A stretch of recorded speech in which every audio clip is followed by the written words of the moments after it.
In the heart of Lagos Island, nestled in a marble mansion with golden gates and 7 SUVs parked outside, lived a man named Chief Kenneth Uche, a 45-year-old billionaire known across the country for his booming import-export business and real estate empire.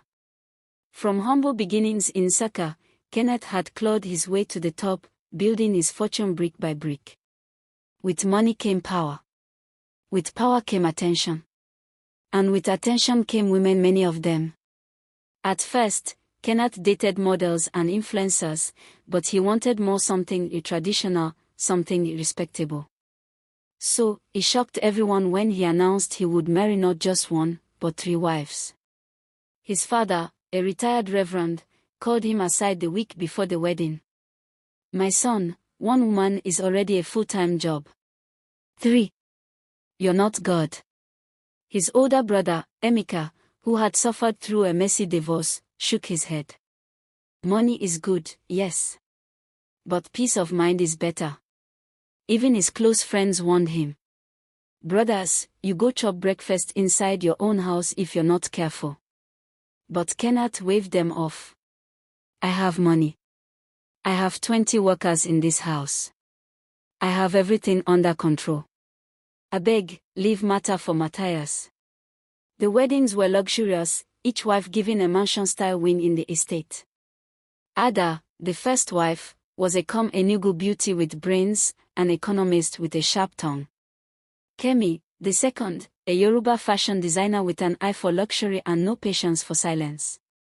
Aisha, the youngest, was a northern princess from Katsina, soft-spoken in public, but fire in private. At first, everything went well.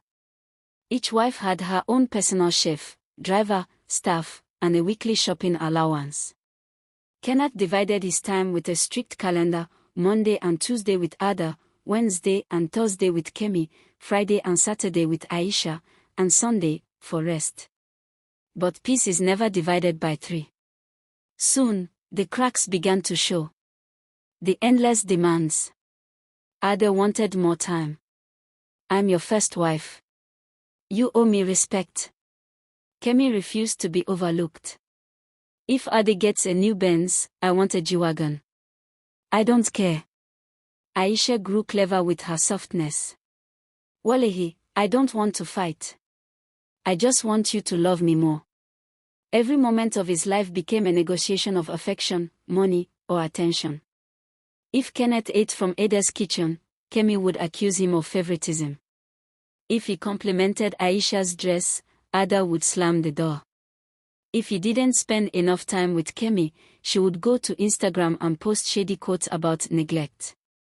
His house turned from paradise to a palace of pressure. Even at night, he was not spared. Each wife competed for his presence, his attention, his warmth. The bedroom became a battleground. He couldn't sleep. He couldn't think. He began to dread coming home. His workers noticed. "Chief is always angry now. Chief's eyes look tired. Chief way day smile before dawn turn ghost."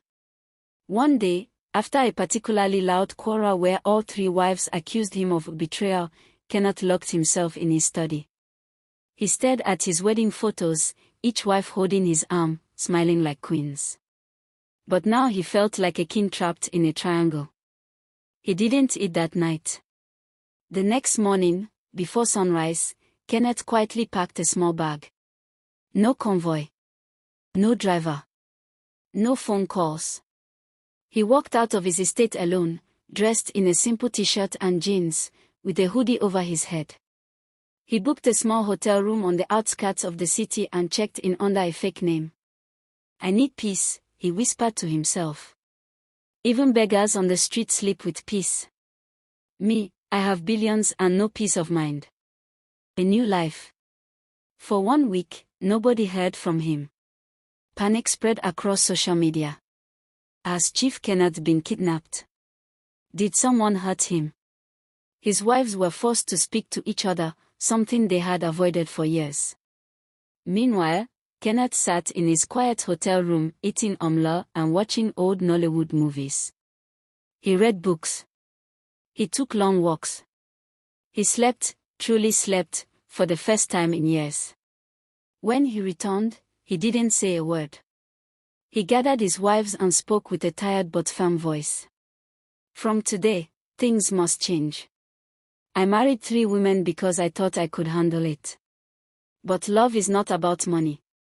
I've lost myself trying to satisfy everyone and ended up with nothing. I will no longer run a palace of competition. I want peace. I deserve it. Ada blinked in surprise. Kemi scoffed but said nothing. Aisha nodded slowly. It wasn't easy, but Kenneth made changes. 1 household meeting every week to air grievances. Equal spending budget, no more comparison. Personal therapy sessions. Most importantly, he carved out time for himself, time where he owed no one anything. The lesson. Kenneth eventually regained some peace, though never the kind he had before marriage. But he learned something that stayed with him. Power without peace is poverty in disguise. And love, without wisdom, is just decoration on a bomb. He warned young men who visited him for advice. My brother, if you want to marry, marry one woman. Even that one, make sure she gives you peace. Because in the end, it's not the money or mansions that matter, it's if your soul can rest when you close your eyes at night. And from that day, though still called Chief, people whispered another name behind him. The man who ran away from his wives.